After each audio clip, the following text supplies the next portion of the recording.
Talk Highlight. Ya, mendengar seperti yang kami sampaikan di awal, bicara soal penyelenggaraan ibadah haji, ada Badan Pengelola Keuangan Haji Republik Indonesia atau BPKH yang dibentuk berdasarkan Undang-Undang Republik Indonesia. Nah, dengan tujuan meningkatkan kualitas penyelenggaraan ibadah haji. Nah, pagi ini kita akan bahas bersama anggota Badan Pelaksana Badan Pengelola Keuangan Haji BPKH Pak Indra Gunawan yang sudah tersambung bersama kami di Zoom, dan kami buka pertanyaan hanya melalui SMS WhatsApp ya, hanya buka melalui SMS dan WhatsApp. Jadi silakan nanti Anda bisa sampaikan pertanyaan melalui SMS atau WhatsApp di 081 180 6543. Saya langsung sapa Pak Indra Gunawan. Halo, selamat pagi Pak Indra. Selamat pagi Mas Wiryo, sehat semua? Alhamdulillah, sehat Assalamualaikum. semua Pak Indra. Waalaikumsalam warahmatullahi wabarakatuh. Ya Pak Indra, di awal tadi saya sudah menjelaskan mengenai Badan Pengelola Keuangan Haji ya. Ini kan rame karena ada kenaikan ongkos biaya haji. Bisa dijelaskan lebih dulu seperti apa sih sebetulnya tugas dan fungsi BPK ini Pak Indra? Baik, sesuai Undang-Undang 34 nomor 2014 yang tadi disampaikan Mas Wiryo, jadi Badan Pengelola Keuangan Haji itu didirikan untuk 3 misi utama tadi ya, untuk menjadikan pembiayaan haji itu rasional, kedua juga efisien, tapi juga dalam hal itu tetap meningkatkan pelayanan ibadah haji dan memberikan nilai maslahat kepada umat bangsa Indonesia. Kira-kira itu sih summary-nya. Eh, Sejak tahun 2018, jadi undang-undangnya 2014, kemudian kepengurusan pertama itu dilantik oleh Presiden Jokowi Juni 2017, dan secara perlahan ya dana haji itu yang tadinya dikelola oleh Kementerian Agama dialihkan ke Badan Pengelola Keuangan Haji, dan selesai itu kira-kira September Oktober 2018. Kami menerima dana haji itu tahun 2018 bulan September itu kira-kira 97 triliun rupiah. Dan hari ini alhamdulillah dana haji tumbuh secara aman ya, tidak ada yang dianggap tadi ada hutang atau ada kewajiban yang belum dibayar atau dana yang tidak liquid, karena kami menempatkannya dalam portfolio investasi itu sebesar 71% atau 112 triliun rupiah, dan sisanya itu kira-kira hampir 30% atau kira-kira 58 triliun itu di perbankan syariah dalam bentuk deposito yang liquid. Demikian Mas Suryo ilustrasinya saat ini Ya, dana haji. oke baik. Nah, sebenarnya regulasi dan praktek pengelolaan dana haji serta sistem yang dikembangkan BPKH dalam pengelolaan dana haji di Indonesia itu bagaimana dilakukan? Baik, mandat Undang-Undang 34 tadi mewajibkan BPKH untuk menempatkan seluruh portfolio dalam portfolio syariah. Jadi harus sesuai syariah. Yang kedua, kita harus hati-hati, transparan, mengedepankan aspek likuiditas dan juga ya governance ya, tata kelola yang baik. Nah, seluruhnya ini dibuktikan oleh Badan Pengelola Keuangan Haji dengan mendapatkan predikat wajar tanpa pengecualian dari hasil audit BPK ya, Badan Pemeriksa Keuangan Republik Indonesia, selama 4 tahun berturut-turut ya, sejak 2018, 19, 20, 21, dan mudah-mudahan kita akan dapat di tahun kelima ini laporan BPK, laporan hasil pemeriksaan, di mana WTP itu kan yang tertinggi ya, artinya seluruh penerimaan, pengeluaran, pos-posnya dan lain-lain dapat dipertanggungjawabkan secara prudent ya, sesuai tata kelola, dan tidak ada yang dianggap penyimpangan atau penyelewengan secara material gitu Mas. Jadi memang sudah sangat detail sekali pengelolaannya dan transparan, kira-kira begitu ya, Pak Indra ya? Kami bisa sampaikan misalnya ya Mas Suryo, sejak BPKH hadir itu kan kami punya tugas tadi memberikan nilai manfaat. Nah, nilai manfaat itulah yang orang sering sebutnya subsidi. Kurang tepat karena memang itu bukan dari negara ya, karena subsidi lazimnya itu secara textbook, secara kamus bahasa dan lain-lain itu biasanya dikeluarkan oleh APBN gitu ya dalam hal ini. Tapi itu bukan sejatinya. Jadi Badan Pengelola Keuangan Haji itu dibentuk sebenarnya tidak berdasarkan keuangan negara, tapi itu dana publik, dana jemaah. Nah, dari dana yang kita terima sebenarnya sejak 2018 kami sudah memberikan nilai manfaat atau tambalan lah istilahnya ya, itu sekitar 6,5 triliun untuk jemaah berangkat di 2018. Kemudian di tahun kedua 2019 kami memberikan tambalan juga sebesar 6,8 triliun. Itu jumlahnya antara 50 sampai 55% dari porsi biaya yang dikeluarkan yang sudah tembus angka 70 juta per jemaah waktu itu. Jadi kira-kira 35 lah porsinya. Ya. Yang disetor oleh jemaah kan setoran awal tuh 25 juta ya Mas. Kemudian ketika berangkat mereka top up 10 juta, itu artinya 35 juta lah total. Cuma jangan lupa ketika store lunas top up tadi mereka dapat cashback berupa uang Saudi real sebesar 1.500 real ya. Dan itu konversinya kira-kira kalau real saat ini 4.000 ya 6 jutaan. Jadi 35 cashback 6 jadi 29 lah setoran jemaah. Nah, 6,5 triliun, 6,8 triliun itu yang kita sampaikan adalah nilai manfaat tambalan. Jadi kita sudah bantu dan ini terjadi sebenarnya sejak tahun 2010 gitu. Tahun 2010 sudah mulai ada kira-kira tambalan 15%, kemudian 2011 20% dan seterusnya naik sampai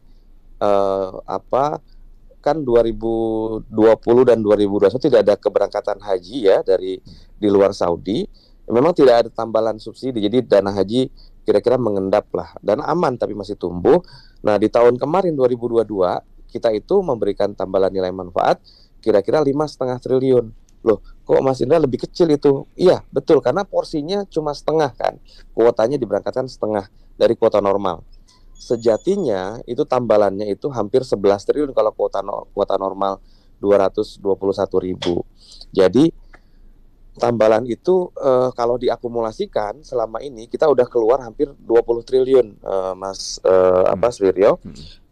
Nah, di luar itu kami juga memperhatikan, itu kan jamaah berangkat ya, 220 sampai 231.000 tuh. Tertinggi memang jemaah berangkat 2019, 6,8 triliun tambalan kita.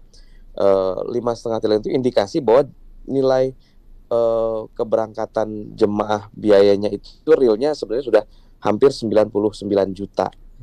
Sekarang gini, saya ingin tanyakan ke Mas Wiryo, kalau Mas Wiryo kira-kira umroh sekarang berapa pasarannya untuk 10 hari stay di Saudi? Iya, antara 29-30 ya. Betul. Nah, ketika 30 itu 10 hari, maka apakah haji itu kira-kira berapa? Karena 40 hari dikali 4 aja simpelnya. Nah, fakta ini yang tidak diketahui publik. Biaya umroh aja sudah naik eksponensial, haji apalagi. Makanya tahun 2022 itu kami 5,5, dan ketika kami hadir sejak 2018 hampir rata-rata kita sampaikan 2 triliun rupiah per tahun kepada jemaah tunggu juga. Nah, jemaah tunggu hari ini sudah 5,3 juta jemaah. Jadi kalau dibagi rata, kami sudah bagi rata itu 8,4-8,5 triliun itu setara dengan 1,8 juta. Jadi setoran jemaah sekarang kalau dicek di saldo mereka hari ini di bank itu sudah tumbuh jadi 26,8 juta. Nah, itulah yang kita bagikan kepada jemaah. Di luar itu ada dana operasional BPKH yang tersisa karena kita efisien, kita kembalikan hampir 1 triliun, dan dana abadi umat itu juga 1,1 triliun. Totalnya hampir 30 triliun, Mas, cash transfer oleh BPKH. Di samping itu sisanya, saya tambahkan lagi dikit lagi, masih ada sisa karena kan kalau orang-orang sering tanya 25 juta kita apakah aman Pak Indra, apakah masih ada? Ada, karena terbukti kalau 25 juta dikali 5,3 juta jamaah antri itu kan 132,5 triliun. Oke. Dan ini jumlahnya hari ini saldonya 166. Jadi masih ada, bahkan ada tabungan 33,5 triliun. Dan kami siap sebenarnya atas keputusan dari DPR RI maupun Kementerian Agama dan Kepres dari Presiden untuk memberikan nilai manfaat kembali di tahun ini bagi jemaah yang berangkat. Hanya memang harus adil dan berkelanjutan untuk jemaah tunggu 5,3 juta itu. Ya, demikian Mas. Oke, baik. Nah, Pak Indra, barangkali yang perlu dijelaskan ke masyarakat ya, khususnya jamaah adalah soal nilai manfaat. Nilai manfaat ini apakah itu berasal dari mana? Apakah nilai manfaat itu sama dengan misalnya orang menyimpan uang di bank maka ada bunga. Nah, itu yang dimaksud nilai manfaat sehingga jamaah sudah mendapatkan nilai manfaat dari dana yang sudah dia bayarkan sejak awal misalnya. Baik, tadi ya, kalau dihitung jamaah store 25 juta, itu kan total generalnya kira-kira kalau dikali 5,3 juta jemaah yang sudah bayar, itu saldonya 132,5. Saldo saat ini di BPKH itu 166. Jadi ada 33,5 triliun tabungan, atau itulah nilai manfaat yang kita akumulasikan gitu Mas Wiryo. Tapi jangan lupa nilai manfaat itu long the way sejak 2010 itu sudah di cash transfer kepada jamaah berangkat. Nah, jadi kalau konsep asuransi atau dana pensiun itu kita simpelnya ada konsep nilai manfaat yang diberikan untuk manfaat pasti bagi jemaah yang berangkat, ada nilai iuran pasti yang diberikan sebagai tabungan. Nah, itu tadi yang saya sampaikan, ada nilai manfaat virtual account kita sebar ke seluruh jemaah, 5,3 juta jemaah dengan jumlah 8,5 triliun tadi, dan ada tabungan juga, jadi masih aman sebenarnya. Jadi returnnya ada Mas, nilai manfaat dari dana yang dikelola lakukan investasi, optimalisasi oleh BPKH. Demikian Mas. Oke, baik. Nah, berbicara soal subsidi haji ya, soal subsidi haji, optimalisasi pengelolaan keuangan haji, sejauh ini seperti apa sih Pak subsidi yang diberikan kepada calon jemaah haji? Seperti apa perbandingan biaya dan subsidi haji di Indonesia dengan negara lain misalnya? Oke, saya ada data dan memang ini silakan dicek oleh beberapa teman-teman yang lain juga. Pola, saya hindari istilah subsidi karena bukan dari negara sekali lagi. Pola tambalan ya, tambalan nilai manfaat ini dilakukan, kalau saya data historisnya ada sejak 2010.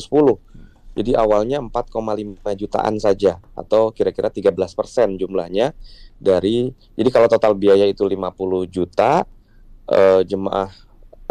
total biaya 40 juta 2010, jemaah store 35 juta, kemudian tambahan nilai manfaatnya diberikan 4,5 juta. Tapi jangan lupa tadi top up-nya itu ada cashback juga, jadi dihitung. Dan ini terjadi porsi 13%, 15%, 20%, 30%, sampai hari kemarin di 2022 itu polanya karena nilai real biaya haji itu 98,3 juta, itu sudah mencapai hampir 70% Mas. Jadi itu yang secara rasional kemungkinan akan terjadi pengambilan hak nilai manfaat oleh jemaah berangkat terhadap jemaah yang tunggu antri, karena porsinya sudah irasional, hampir 3 kali lipat dari nilai yang dibayarkan. Gitu kira Mas Suryo, ilustrasinya gitu. Iya. Saya bacakan beberapa tanggapan pendengar yang sudah atau pertanyaan juga. Ada Pak Aji di Depok. Pak, mohon bertanya Pak, usul aja agar BPKH memperbanyak nilai manfaat haji sehingga para jemaah haji tidak perlu bayar mahal-mahal. Ini bagaimana menurut Pak Indra ya? Itu pertanyaan pertama. Kita tampung dulu Pak. Yang kedua, silakan. Pelayanannya harus lebih baik dong. Ini harapan dari Pak Budi di Pegadungan Kalideres. Kemudian dari Pak Pauji Soleh di Bogor. Kenapa jadi harus mahal sih Pak? Kenapa jadi mahal? Ini apa penyebabnya? Pak Indra silakan. Baik. Jadi kalau saya mulai dari yang kenapa harus mahal. Saya sampaikan umroh itu 2010 kan mungkin sekitar 10 jutaan ya Mas. 2010 ya. Saya ingat waktu itu umroh plus Turki itu saya 2013 itu hanya 13 jutaan. Jadi umrohnya waktu itu 2010 10 juta. Hari ini umroh kan tadi 30 juta rupiahan. Tapi itu 10 hari ya. Sekali lagi itu 10 hari. Iya, standar biasa ya. Betul, haji 40 hari. Jadi tadi pertanyaan yang ketiga, kenapa harus mahal? Silakan rasionalisasinya seperti apa? Yang paling simpel kalau kali 4 karena stay-nya 40 hari, ya 120 sebenarnya. Yang dihitung dan diusulkan oleh Kementerian Agama memang akhirnya 98,8 juta. Artinya kalau dikali 4 tadi masih lebih murah. Kalau relatif mahal, ya memang ongkosnya segitu kan, ada komponen inflasi, kurs kita juga tinggi. Jamaah Indonesia itu menyetornya dalam bentuk rupiah, bukan dalam bentuk US dollar. Kalau dibandingkan tadi dengan negara tetangga, memang ada pola subsidi ini dilakukan di dua negara, tidak setidaknya yang saya tahu, ada di Republik Indonesia ini dan di Malaysia. Nah, kerajaan Malaysia lewat tabung haji yang sudah dibentuk tahun 60-an itu memang kuat karena mereka sejak lahir sudah diberikan insentif oleh Perdana Menteri Mahathir Mohamad sebagai pendirinya untuk berkantor dan difasilitasi oleh otoritas keuangan negara dan seterusnya. Nah, Badan Pengelola Keuangan Haji itu tidak punya modal, sehingga tadi nilai manfaat yang dituntut oleh publik untuk tinggi itu wajar menurut saya. Hanya kalau kita belajar textbook di high risk high return, jadi resiko tinggi memang harus disiapkan untuk mendapatkan return yang tinggi. Apakah nanti jemaah itu siap ya ketika menerima kenyataan ternyata kita kejar resiko tinggi tapi ternyata ada kerugian. Ya. Jadi kita memang harus cari profil resiko yang aman, yang secure, dan hari ini sebenarnya nilai manfaat return BPKH itu kalau diinvestasi 7,8%, Mas. Yaitu relatif kalau dibandingkan dengan kinerja pengelola publik lainnya cukup lumayan ya. Kita nggak bisa ambil resiko yang lebih tinggi lagi, nanti takutnya pokoknya hilang. Mohon maaf, itu Malaysia tabung hajinya juga punya kasus yang sama ketika mereka kena subprime, kena kasus IMDb gitu ya. Itu beberapa aset-asetnya distress atau tidak liquid, akhirnya mereka harus bail out 20 billion ringgit atau 7 billion US dollar. Jadi ini yang kita tidak inginkan, jemaah ini kehilangan asetnya karena kita ugal-ugalan gitu kira-kira. Jadi kami hati-hati betul supaya jemaah ini uangnya juga tumbuh, stabil dan berkelanjutan, kira-kira gitu. Ya. Kira-kira Nah, gitu, jamaah yang sudah melunasi, ketika nanti ada kenaikan ini harus nambah lagi atau gimana, Pak? Hanya berlaku untuk jamaah yang akan datang? Betul. Inilah yang dipertanyakan berulang-ulang. Kan ini sudah terjadi 2010, 2011, 2012, 2013. Nah, Kementerian Agama melalui Menteri Yakut Gusman ini mungkin sudah sangat rasional dan akhirnya beliau dan jajaran Kementerian Agama harus menyatakan ini harus segera dirasionalisasi gitu, Mas Wiryo. Kenapa? Kalau tidak dilakukan segera, ini akan mencederai dana haji jemaah tunggu, kira-kira gitu. Ya tadi uangnya cukup ya, karena kan kita punya tabungan 33,5 triliun dan kami secara pertanggungjawaban sudah keluarkan 30 triliun selama 5 tahun ya. Tiga penyelenggaraan kita sudah tambal itu hampir 20 triliun loh. Nah, kalau ini secara keadilan dan secara keberlanjutan dipertimbangkanlah 5,3 juta itu. Gimana hak nilai manfaat mereka tergerus gitu ya. Karena jemaah yang berangkat 221.000 ini diprioritaskan atau diutamakan. Ditahan aja, jangan hari ini ya, jangan 2023, 2024 aja. Nanti 2024 ngomong begitu lagi. Jangan 2024, 2025 aja. Dan ini sudah berlaku dari tahun 2010 sebenarnya. Itu kira-kira Mas Wira ilustrasinya ya. Oke, saya bacakan lagi tanggapan dari pendengar.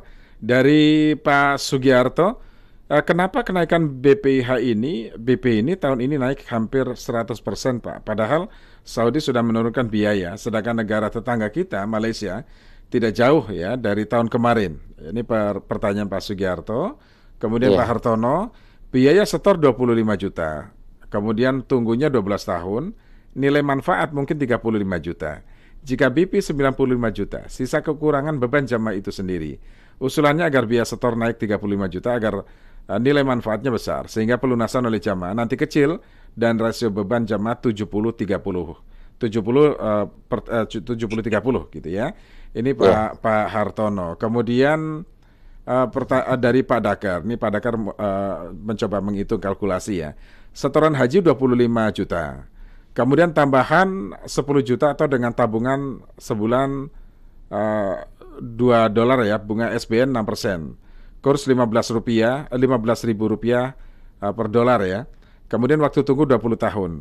Nah, berapa nilai tahun ke-20? Maka nilai tahun ke-20 adalah 5.525 US dollar. Nah, uang segitu lebih cukup sebetulnya untuk naik haji. Jadi kalau bicara kenaikan biaya haji dan calon haji harus nombok 40 jutaan dengan alasan agar uang haji nggak habis, ya maaf saja, jujur sajalah, itu uang masih ada atau tapi tersandera, atau masih ada tapi sudah berkurang karena kalah hijing misalnya. Jadi jujur sajalah, karena Allah juga marah loh kalau ini uang orang kecil yang niatnya ke rumah Allah. Jadi jangan begitu hitung-hitungannya. Nah ini Pak Dakar. Silakan Pak Indra.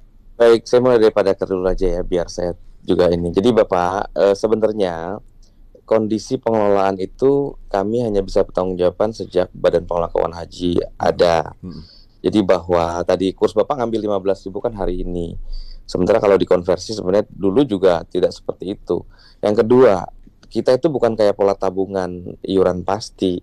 Jadi memang pengelolaan hari ini akan kami perbaiki. Ini koreksi yang kami sejak awal hadir waktu itu diusulkan kepada beberapa para stakeholder dan dicek juga secara hukum, harus memang by name by address, tabungan itu personal, individual. Jadi karena polanya kan bukan nilai manfaat pasti. Jangan lupa uang itu sebagian ditransfer kepada yang berangkat kan gitu tiap tahun. Jadi berkurang sebenarnya karena pola investasi yang Bapak hitung itu kan straightforward terhadap individual. Sementara kami arrangementnya adalah secara total general harus disampaikan nilai manfaat. Kami sudah cukup adil membagi porsi kira-kira 20% untuk virtual account untuk jemaah antri tunggu 5,3 dan yang berangkat 221.000. Kalau hitungan Bapak IRR itu betul Pak, kami memang tadi investasi kami 7,8 bahkan di atas dari yang Bapak sampaikan. Dan secara IRR kalau kami konversi 62,8 triliun yang kami transfer 30 berupa 19,4 ya atau ininya sebenarnya presisinya atau sorry kok jadi 19,4 yang tadi disampaikan untuk nilai manfaat dan ditambah tabungan tadi 33,5 itu hampir 60 triliun lebih, itu dibagi nilai pokoknya kami sebenarnya 50% atau dalam 5 tahun kami cash transfer plus tabungan itu 10% hampir Pak. Memang ini masalahnya kan kami harus menjelaskan kami hadir 5 tahun terakhir. Oleh karena itu rasio-rasio ini mulai dihitung sejak 5 tahun terakhir ini. Disadari kalau ini kalau saya berasumsi ya, kalau harus menambal sampai 100 juta dengan kapasitas angsuran awal 25 juta artinya harus 302% Pak itu Pak. Kalau antriannya 25 juta itu kami netnya 16%. Itu maksud saya. Jadi Bapak coba hitung matematikanya lebih baik lagi, itu 16% berarti. Nah, di mana investasi 16% yang aman, tidak boleh rugi karena BPK ada pasal kerugian atas tanggung renteng. Jadi pengurusnya harus berkewajiban mengganti itu Pak. Ini yang tidak diketahui publik. Kami juga adalah lembaga pengelola dana publik satu-satunya yang tidak diberikan modal atau APBN oleh pemerintah sepeser pun, ya. Tidak ada laba ditahan atau cadangan yang bisa kami bentuk untuk mengantisipasi kemungkinan kerugian investasi. Jadi dengan keterbatasan itulah BPKH secara finansial memang sudah mencoba mengoptimalkan, merasionalisasikan ini kepada banyak pihak. Itu kira-kira Pak. Oke, baik. Nah, apa dampaknya apabila biaya haji tidak naik Pak? Maksudnya BP ya? Iya, BP. Setoran jemaah. Kami siap tadi sekali lagi, apapun keputusan yang diambil oleh DPR, pemerintah atau dalam hal ini juga Presiden, kami siap karena kami tugasnya adalah memberikan nilai manfaat kepada jemaah. Nah, cuma definisi jemaah ini yang harus kita ini kan Mas Suryo. Jadi saya juga punya ya UA gitu ya, yang juga antri gitu ya, sama sudah dari 2010, usianya 75 tahun. Beliau tanya ke saya, kok Maha iya mau berangkat gitu bahasa Sunda ya. Iya Wak, memang ini dipilih oleh Kementerian Agama karena memang sudah dihitung. Jadi kumaha, jadi saya harus keluar berapa? Nah ini tunggu keputusannya. Eh, nah, itu kan satu sampel. Ada juga yang bilang, Pak Indra kasihan itu petani nelayan. Iya, saya juga tahu, saya empati, bukan saya tidak empati. Cuma bagaimana saya menjelaskan ke umat, ke publik, bahkan nanti juga ketika ada di Yaumul Hisab, Yaumul Mahsyar, menjawabnya, kenapa Anda memberatkan hanya 221.000 jemaah ini saja, compare, bandingkan ada 5,3 juta yang antri, itu juga nelayan, itu juga petani, itu juga uak dan saudara saya juga mungkin, atau bahkan mungkin ada Pak Suwiryo di situ, ada Indra Gunawan. Saya juga antri Mas dengan keluarga, dengan 6 anak, dengan 4 anak saya berenam sejak 2018 untuk bisa berangkat sama-sama keluarga. Artinya kita harus mengambil perspektif umat yang lebih besar untuk keberlanjutan. Sekali lagi, jika dipilih pilihan yang ini, kami siap karena uangnya masih ada. Tapi remainingnya akan surut gitu ya, sisanya akan surut, dan bagaimana nanti nasib jemaah yang tunggu, kira-kira gitu pertanyaan saya. Oke. Dari Pak Andre di Medan, kuota haji 2023 ini kan ditambah Pak menjadi normal, maka agar nilai manfaat haji juga ditambah Pak, supaya nggak memberatkan jemaah untuk nambah biaya. Kan dari awal akadnya seperti itu, kok detik-detik keberangkatan malah dinaikkan. Ini mohon agar ada solusi, karena kenaikannya besar loh. Kita bingung juga nih, nelayan, petani begitu ya, yang sudah mengumpulkan Iya, uangnya, nggak cukup. Nah, ini gimana nih Pak? iya, ya tadi saya sudah jelaskan berulang-ulang, nilai manfaat itu sudah besar Pak. Jadi sejak BPK kami bisa sampaikan hampir tembus double digit karena ada cash transfer, nilai manfaat untuk jemaah berangkat, dan juga ada tabungannya. Totalnya 62,8 nilai tambah itu Pak, dibagi 132,5 itu 9,8 triliun Pak. 9,8%, maaf. Jadi poin saya, nilai manfaat ditambah berarti ada persiapan kerugian, karena siklus bisnis itu rugi. Ada rugi, ada untung, maaf. Jadi kami mencari fitur yang aman, yang juga kemungkinan stabil. Setiap bulan kami bisa prognosa Pak, dengan fitur yang 7,8% tadi, itu bulan Januari, Februari, nilai manfaatnya bisa dijamin aman dan sudah recurring bahasa investasinya. Nah, sementara kalau nilai manfaat tambah dong Pak, tambah. Iya, apakah Bapak siap jika tiba-tiba diumumkan ada kerugian karena kita investasi terlalu ugal-ugalan, kira-kira gitu. Kita sangat hati-hati, kita belajar dari Jiwasraya, kita belajar dari pengelola dana publik lainnya, dan kita pahami ini nilai manfaat ini memang tidak bisa tinggi karena memang ibarat mengelola preminya hanya 25%, sementara nilai pertanggungannya tidak terbatas. Setiap tahun naik gitu Pak Wiro ya. Hari ini 100 juta hampir ya, atau 25 top up sampai 100% kan gitu ilustrasi saya. Karena kan ya bukan 35 yang kami kelola. Bisa jadi memang nanti sebaiknya pendaftaran awal itu naik Pak, supaya bisa lebih rasional dan adil juga untuk jemaah yang lain gitu Pak. Iya, lah seperti apa Pak skema pembiayaan ibadah haji bagi jamaah tunggu ya, yang berkeadilan tentunya bagi jamaah tunggu ya, dan yang berkelanjutan. Baik, tadi saya sampaikan sejak BPK hadir, sejak 2018, kami secara rutin menyampaikan nilai manfaat virtual account ke individual. Jadi 5,3 juta jemaah itu bisa dicek saldonya, hari ini sudah 1,8 juta tambah. Itu totalnya 8,5 triliun kita transfer ke rekening individual jemaah. Jadi itu sudah dicoba. Memang yang adil itu ya kami lebih besar kepada jemaah yang ini supaya bisa lebih clear ya. Majelis Ulama Indonesia, Profesor Kiai Haji Asrorun kemarin keras Pak menyampaikan gini. Nanti pemerintah itu harus bertanggung jawab loh. Kalau ada hak ya yang diambil dari jemaah tunggu karena memprioritaskan jemaah berangkat hari ini. 5,3 juta itu kalau di nanti padang mahsyar akan menuntut kira-kira begitu. Bagaimana sih ini nggak rasional gitu ya. Makanya kami sudah mengantisipasi sejak awal, kalau bisa porsi nilai manfaat antrian itu lebih tinggi. Jadi lebih jelas nanti porsinya, siapa sih uangnya, harta siapa ini gitu ya. Tidak ada hak yang diprioritaskan lebih dulu gitu. Karena ini kan kalau dilakukan seperti ini tidak rasional gitu Pak. Ya. Lalu pertimbangan apa Pak yang menjadi landasan dalam menentukan nominal ya biaya haji? Oke, komponen biaya haji itu kan memang domainnya di Kementerian Agama, Hmm. dan saya rasa Kementerian Agama sudah menjelaskan di media, di publik, dan ini domain sekali lagi tupoksinya berbeda antara Badan Pengelola Keuangan Haji yang hanya punya kewenangan untuk mengurusi aspek finansial. Jadi kalau ditanya bayar, kami sanggup bayar kalau memang Hmm. itu pilihan dari pemerintah dan DPR. Yang kedua, operasional haji itu penyelenggaraannya murni dari Kementerian Agama. Hmm. Kemarin Kementerian Agama sebenarnya sudah merilis beberapa komponen terbesar. Di antaranya yang pertama itu 33 juta untuk pesawat terbang. Nah, pesawat terbang itu bukan pesawat komersial seperti kita berangkat umroh. Itu pesawat charter, Pak.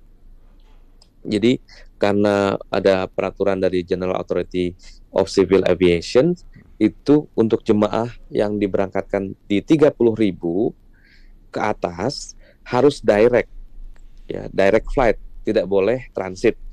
Ini peraturan yang dibikin ya. Ini memang sebenarnya peraturan bisa dirubah sebenarnya, tapi itu yang kami terima. Kemudian yang kedua, runway akhirnya terbatas kalau memang 30.000 itu harus direct, dan jemaah yang mendapatkan porsi di atas 30.000 kuota itu harus stay sampai 40 hari karena antrian slot runway bandara yang tersedia di King Abdul Aziz dan di Madinah.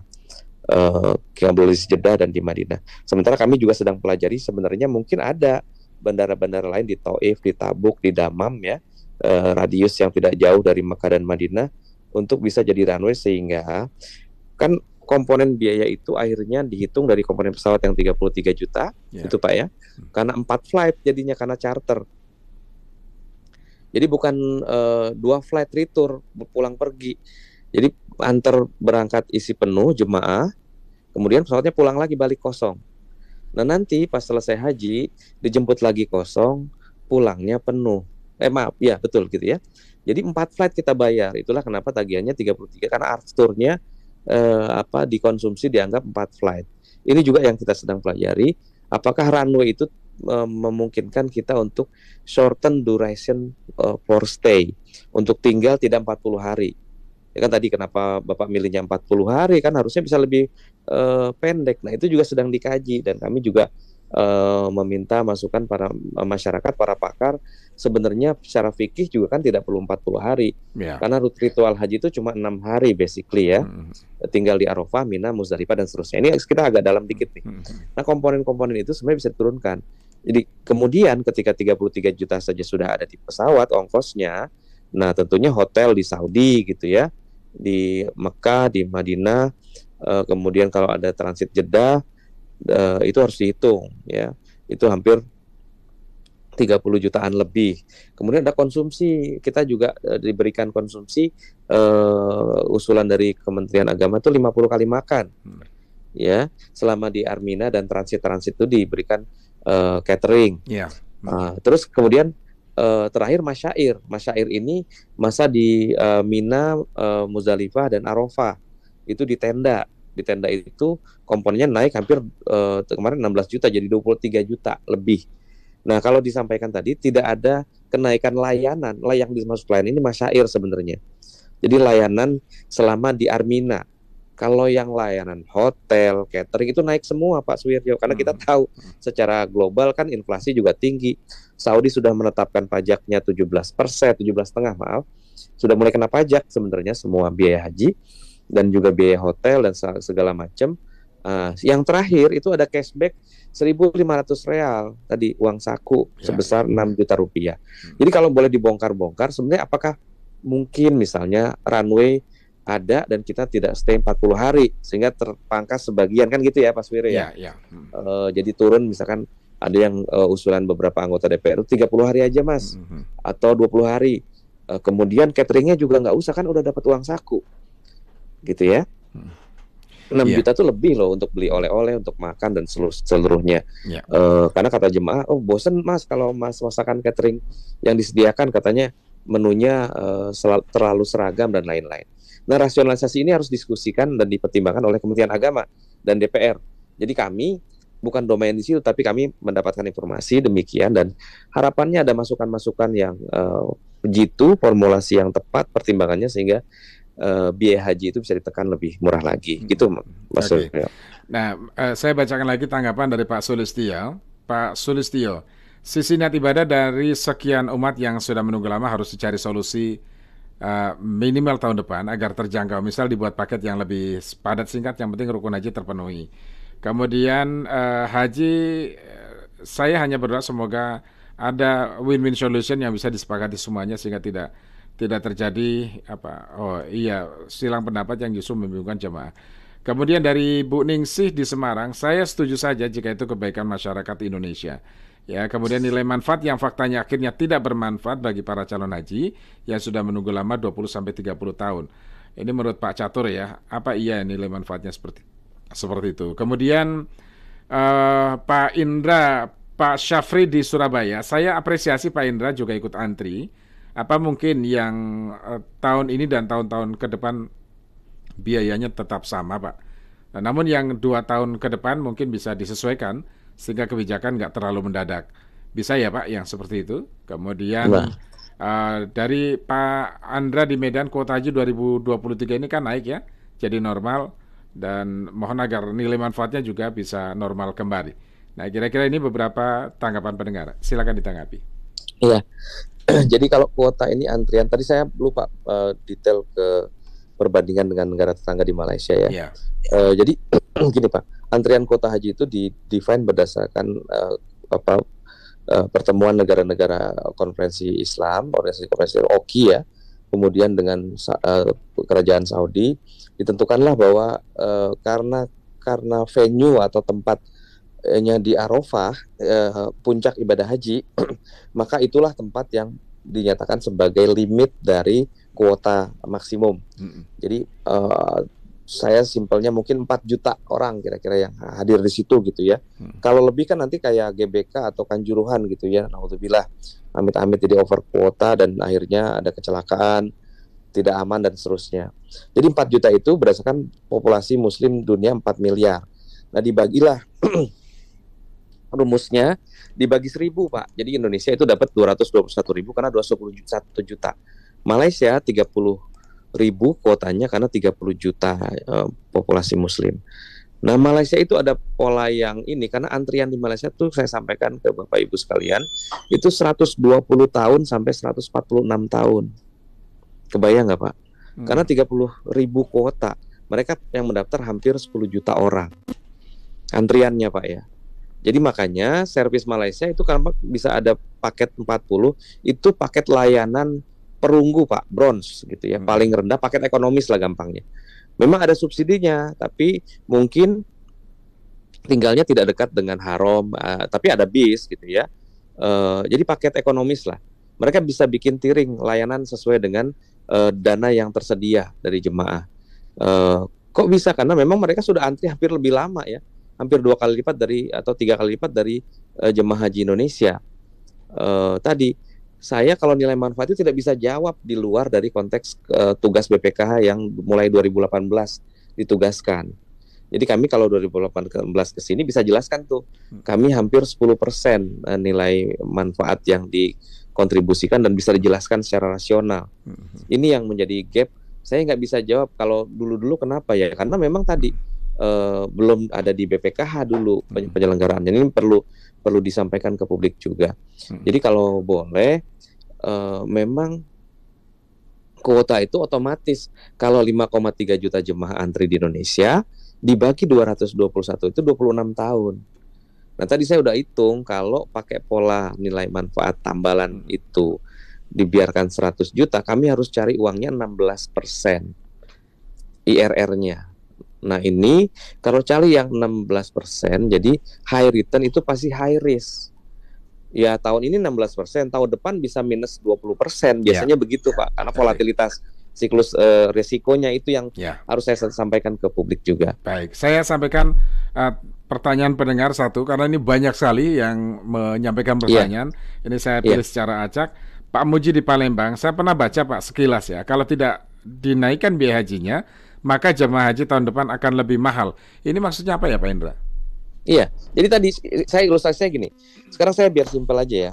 Kan kami sudah sampaikan tadi, sejak BPK hadir, sudah ada hampir 62 triliun nilai manfaat, yang 30 pertama disebar, yang 33 kedua itu ditabung. Makanya saldo saat ini dana hajinya 166.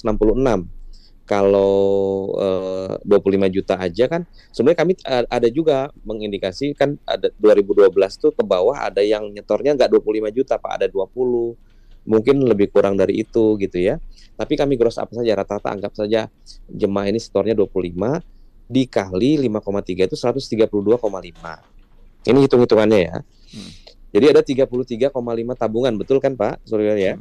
Nah, kalau 33,5 ini kami bagi semua hari ini, udah Bapak Ibu nilai manfaat dibagi rata gitu ya, itu hanya 6.500.000 rupiah Pak. Ya, kalau mau rata ya. Jadi artinya kemampuan bayar jemaah seluruhnya itu 31,5 juta. Sementara biaya 100 juta. Makanya ilustrasinya, kalau hari ini ditahan dan diutamakan yang berangkat hari ini, maka yang besok akan menanggung lebih besar tambalannya. Tapi kalau mulai agak seimbang formulanya, memang saya termasuk yang secara pribadi ya memang bertahap. Saya setuju, harus bertahap. Jadi dikasih kesempatan supaya pelan-pelan, lama-lama, kan ini kan sudah terbuka ya datanya dan seterusnya. Kita sudah sadar semua ternyata selama ini pengelolaannya kurang tepat. Karena kan ini kayak kalau kita mau, maaf nih, buang air kecil kita tahan-tahan terus gitu dari 2010 gitu ya. Udah tahan aja hari ini, tahan aja besok aja besok. Nah ini lama-lama tentunya akan membuat kencing batu yang terakumulasi nanti sakit dan bleeding jadi penyakit gitu ya. Ini yang kita tidak ingin jadi problema di depan. Gitu kira-kira ilustrasinya Pak. Kalau kita utamakan yang sekarang, artinya hampir 11 triliun itu keluar lagi tabungannya, dan sisanya 20 triliun. 20 triliun itu kalau dibagi lagi ke jemaah pasti lebih kecil nilai manfaatnya.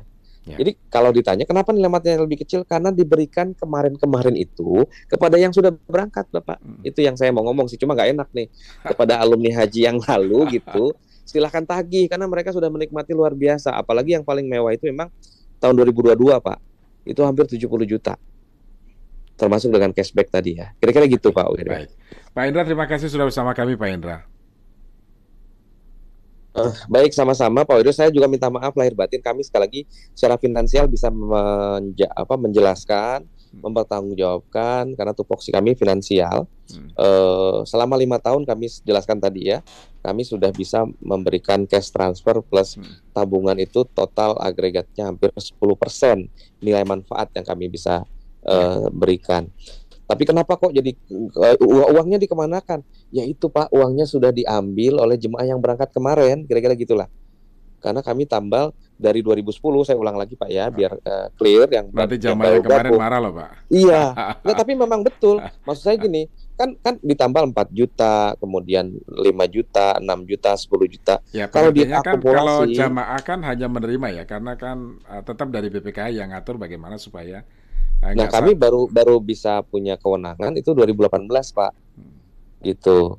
Jadi kalau diakumulasi mungkin sudah ratusan triliun itu diberikan kepada yang sudah antri lama. Karena kan tidak ada kenaikan Pak sejak tahun 2010. Saya tadi bandingkan dengan umroh yang tahun 2010 itu 10 juta, hari ini 30 juta, 3 kali lipat. Nah kalau haji waktu itu saat itu berangkat 40 juta, betul Pak, 40 juta berangkatnya. Tapi kan 12 tahun kemudian kan dikali 3 aja, simpelnya seperti itu.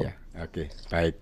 Pak Indra, terima kasih sudah bersama kami Pak Indra. Selamat pagi Pak Indra. Baik, sama-sama, terima kasih banyak. Maaf lahir batin, semoga sehat semua, semoga kita semua bisa memberikan berkah dan juga tadi nilai manfaat tambah bagi semua umat. Baik, terima kasih. Tentunya lebih berkelanjutan. Terima kasih Pak Widodo. Assalamualaikum warahmatullahi wabarakatuh.